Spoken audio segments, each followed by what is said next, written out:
Opinion Operation Sindoor, India's Dharma Yudh. The end of strategic restraint. In the chronicles of India's counter-terrorism history, Operation Sindoor will be remembered not just as a military operation, but as a defining moment in the nation's strategic journey, a national inflection point. In precision, planning, political resolve, and moral clarity, it marks a new era. More than a response, it was a strategic message.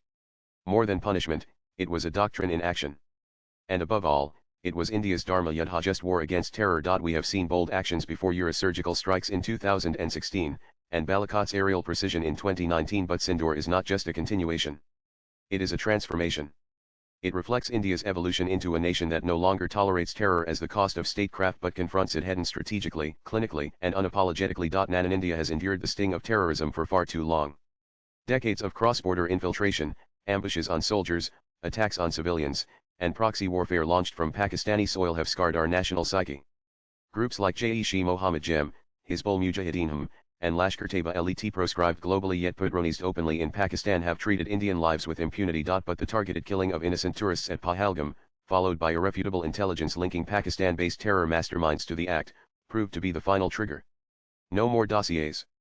No more statements of condemnation. India responded not impulsively, but with calibrated decisiveness. And thus, Operation Sindoor was born. It wasn't retaliation. It was an assertion of sovereignty, of strategic clarity, and national will. And perhaps the most significant shift was political. For decades, India bore the label of strategic restraint, a euphemism for tolerating provocation under fear of escalation. Sindoor shattered that illusion. India invoked its right to self-defense under Article 51 of the Union Charter and struck deep not just at terror camps, but at the entire ecosystem that nurtures them: ideological hubs, recruitment centers, logistics nodes, and command and control infrastructures. The message was loud and irreversible: India will no longer absorb wounds quietly. It will respond in kind and much more. And in a first since the 1971 war, India's Army, Air Force, and Navy operated in a theater-level, trans-international border IB operation. It wasn't just a military campaign, it was a symphony of seamless jointness. From kamikaze drones and precision air-to-surface missiles to electronic warfare, EU strikes, and cyber-sabotage, India unleashed the full spectrum of modern warfare.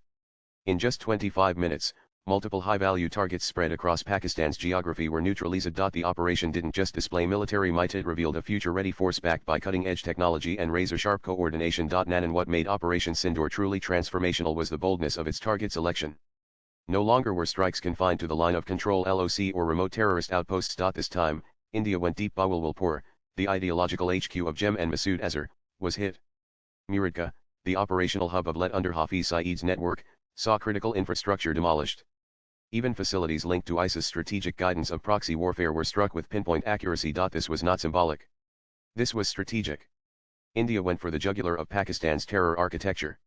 For the first time since 1971, we crossed the IB with full intent, boldly calling Pakistan's nuclear bluff. And Operation Sindoor wasn't just a kinetic response. It was a coordinated application of all instruments of national power. And even before the first strike, India's envoys were already engaging global capitals. The messaging was crisp: India had acted in self-defense, within international law, and with moral justification. The diplomatic blitz preempted criticism and secured tacit, if not overt, international support. Even the United Nations Security Council UNSC stood inclined toward India's position. And in parallel to the strikes, India signaled the potential suspension of the Indus Waters Treaty, a critical artery for Pakistan's agriculture-based economy. The psychological pressure this created was immense. For Pakistan, the cost of hosting terrorists was no longer just military, it was economic and existential. And India maintained informational superiority. The communication was tight, strategic, and focused. There was no jingoism, no warmongering, only facts and resolve. The operation, despite its deep penetration, caused minimal civilian casualties or damage, a testament to India's commitment to moral clarity and precision warfare. And India struck at a time of its choosing, in places of strategic sensitivity, and with an intensity that left no room for Pakistan's miscalculation. Timing surprise was absolute. Rehearsals were conducted quietly. Assets were repositioned without alarm. Pakistan was caught flat-footed. Location no longer limited to border skirmishes, India chose targets deep inside Pakistan's heartland across LOC and IB, forcing Pakistan to defend terrain it never expected to. Intensity, multiple redundant strikes ensured the destruction of high-value targets. There was no plan B for Pakistan, only rubble. Electronic warfare blinded Pakistani radars. Cyber-sabotage disrupted command networks. Pakistan's defenses never even saw the attack coming, and when they did, it was too late. And for a nation that has long relied on nuclear blackmail and asymmetrical warfare, Operation Sindoor was a strategic nightmare. And except for perfunctory statements from expected quarters like Turkey, The global community largely stood by India or chose silence, which itself is an endorsement.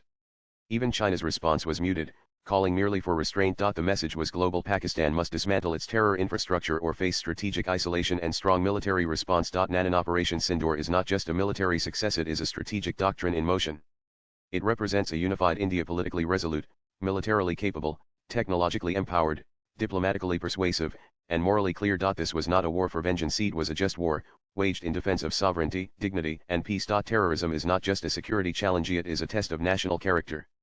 India has shown that it will not be cowed, blackmailed, or bled quietly. It will strike back hard, smart, and just. In this Dharma Yudh, India did not fight out of hatred. It fought out of duty. And in doing so, it laid down a new strategic marker for the world. Swipe left for next video. This is India 2025 with its eyes set on India 2047. Assertive, restrained, righteous and ready. The author is former Director General, Mechanized Forces. Views expressed in the above piece are personal and solely those of the author.